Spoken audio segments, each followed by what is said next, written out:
अस्सलामुअलैकुम जी फ्रेंड्स। आज का जो हमारा टॉपिक है वो है इन्वायरमेंट। इन्वायरमेंट में क्या क्या चीज़ें हम डिस्कस करते हैं या इसमें क्या क्या स्टडी करेंगे, तो इसके बारे में कम्प्लीटली आज इंशाअल्लाह रहमान इस वीडियो में बात करेंगे। तो आइए स्टार्ट करते हैं।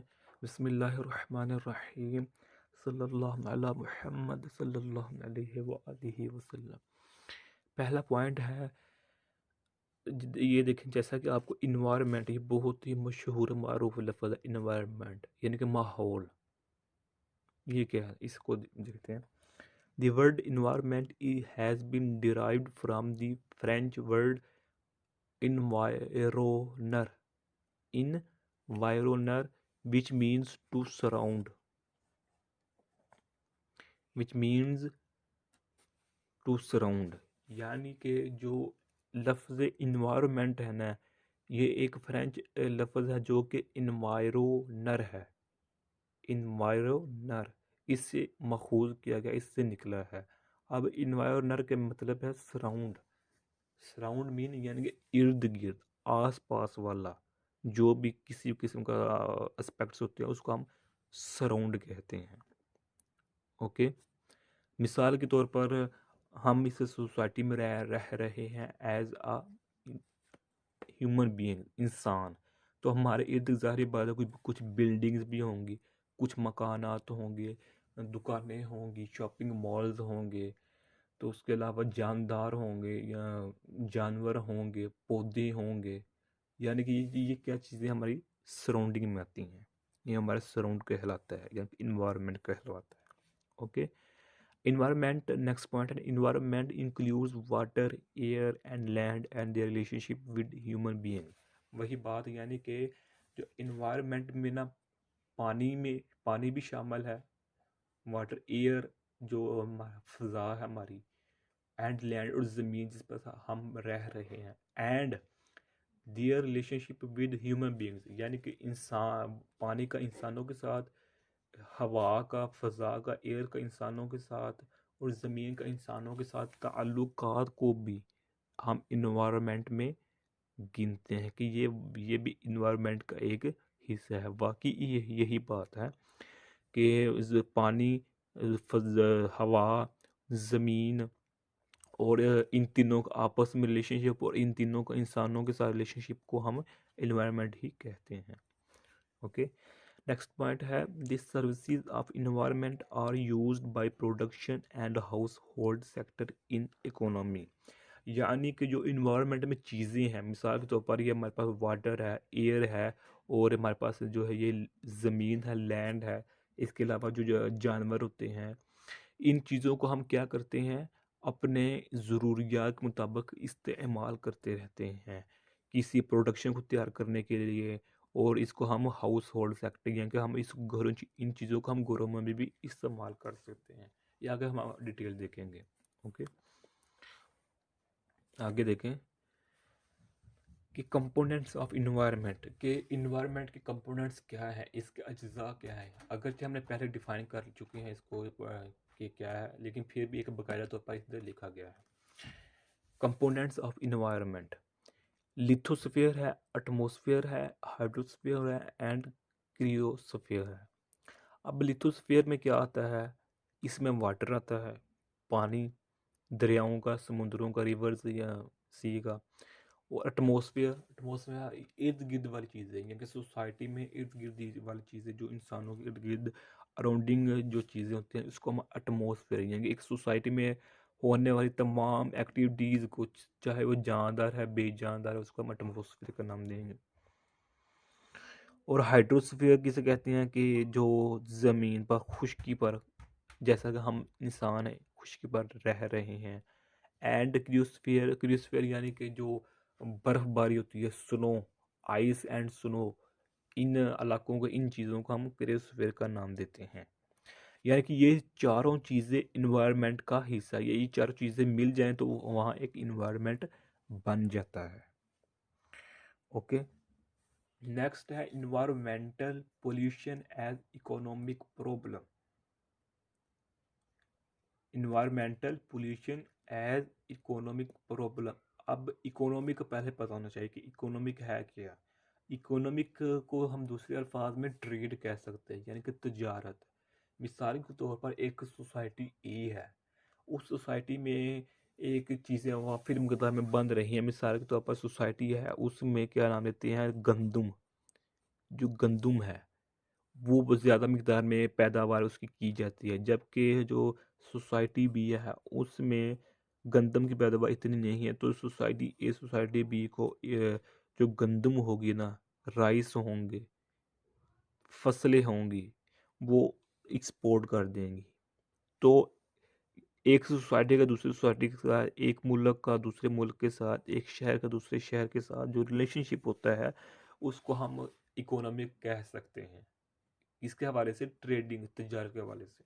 ओके, तो देखें इन्वायरमेंटल पोल्यूशन के जो माहौलियाती आलूदगी होती है उसे हम एज इकोनॉमिक प्रॉब्लम कैसे डिस्कस करते हैं, ये हमारा हेडिंग। ओके, इन इकोनॉमिक्स यानी कि तजारत में आप लोगों का आपस में लेन देन में, इन लोगों का आपस में एक सोसाइटी के दूसरे सोसाइटी के साथ, एक शहर का दूसरे शहर के साथ, एक मुल्क का दूसरे मुल्क के साथ, इसको हम इकोनॉमिक्स कह सकते हैं।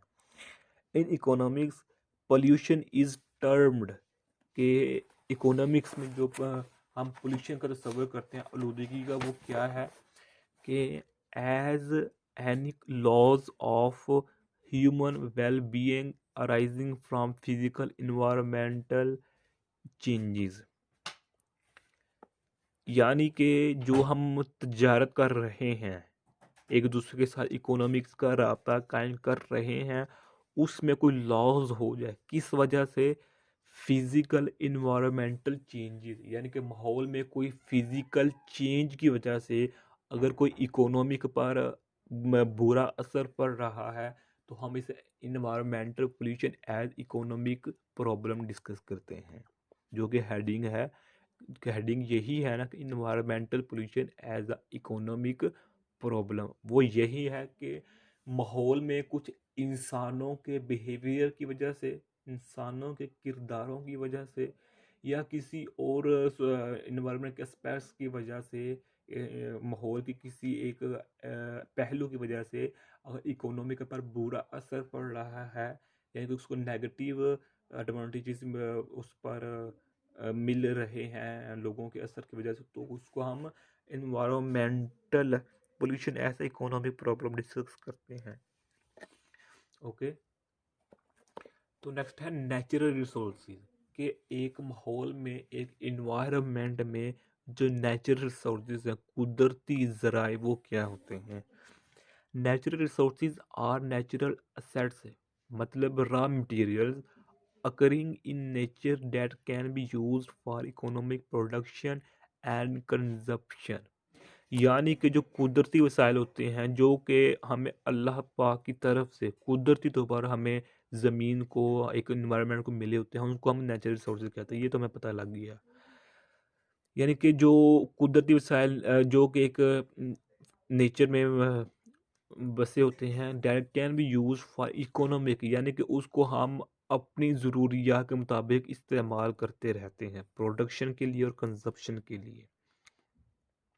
मिसाल के तौर पर एक मुल्क का या एक शहर है, उसमें दरख्त, ट्रीज यानी कि फॉरेस्ट, जंगलात हैं, तो ये कुदरती तौर पर हैं। तो इन कुदरती तौर पर हम अपनी ज़रूरियात के मुताबिक इन दरख्तों को इस्तेमाल में लाते हुए हम अपने अपने इकोनॉमिक्स का में इजाफा कर सकते हैं। बात सुन लिया कि अपनी ज़रूरियात के मुताबिक, अगर हम अपनी ज़रूरियात से बढ़ कर ये लालच के हवस की सूरत में दरख्तों को काटेंगे तो वो उल्टा हमारे इन्वायरमेंट को नुकसान पहुंचाएंगे। Okay, next, natural resources are subdivided into, यानी कि जो नेचुरल रिसोर्स है जिनको हम इस्तेमाल करते हैं, इसको कई हिस्सों में डिवाइड किया जा सकता है। मिसाल के तौर पर मिनरल एंड एनर्जी रिसोर्सेज हो गए। सेकेंड है सॉइल रिसोर्सेज, जो ज़मीनी रिसोर्स होते हैं। मिनरल एंड ये हो गया। वाटर रिसोर्सेज, जो ज़मीन के होती है, समंदरों वाली रिसोर्सेज या दरियाओं वाली।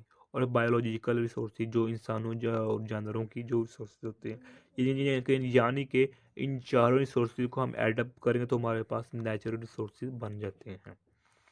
ओके। अब छोटी सी अगर नेक्स्ट बात है कि जो रिसोर्सेज हैं इनमें कई वैरायटी होती है। एक होती है नॉन रिन्यूएबल रिसोर्सेज और एक होती है रिन्यूएबल रिसोर्सेज। ये नाम से जैसा कि आपको श्योर है कि नॉन रिन्यूएबल रिसोर्सेज क्या होते हैं। मिसाल वो रिसोर्सेज होते हैं जिनको हम एक दफ़ा इस्तेमाल कर रहे हैं तो सेकेंड टाइम वो इस्तेमाल के काबिल नहीं रहते, हम उनको नॉन रिन्यूएबल रिसोर्सेज कहते हैं।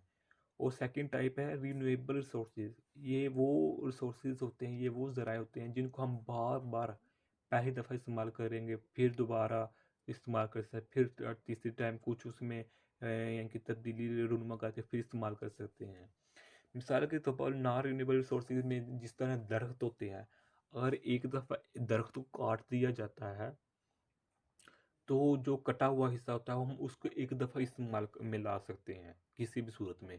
तो उसके बाद जो कटा हुआ हिस्सा काट चुके होते हैं उसको हम दोबारा यूज़ नहीं कर सकते किसी भी यानी कि टाइप में, किसी भी एस्पेक्ट ऑफ इन्वायरमेंट में। या इसकी एग्जांपल हम कई इसकी एग्जांपल हो सकती हैं। और उसके बाद रिन्यूएबल रिसोर्सेज इसकी हैं कि जो हम पानी या वाटर है इसको हम कई कई चीज़ों में इस्तेमाल कर सकते हैं। मिसाल के तौर पर अगर हम खाने में भी इसको इस्तेमाल कर सकते हैं। उसके बाद और यानी कि एक पानी है, एक पानी को ये उसको कई कई तरीक़ों में इस्तेमाल करने के बाद भी फिर भी इस्तेमाल दरियाओं की सूरत में, समुद्रों की शक्ल में, नहरों की शक्ल में हम उसको दोबारा फिर इस्तेमाल कर रहते हैं। तो ये कुछ चीज़ें हैं, एग्जांपल्स के बहुत ज़्यादा हैं। तो ये आज की वीडियो थी, उम्मीद है आप लोगों को इसकी समझ आ गई होगी। अगर फिर भी कुछ सवाल पूछना चाहते हैं तो कमेंट की सूरत में पूछ सकते हैं। जज़ाकल्लाह खैरा। अगर आपने अभी तक हमारे चैनल पाक MN अकेडमी सब्सक्राइब नहीं किया तो सब्सक्राइब कर दें, लाइक और शेयर भी कर दें। जज़ाकल्लाह खैरा। अस्सलामु अलैकुम व रहमतुल्लाहि व बरकातहू।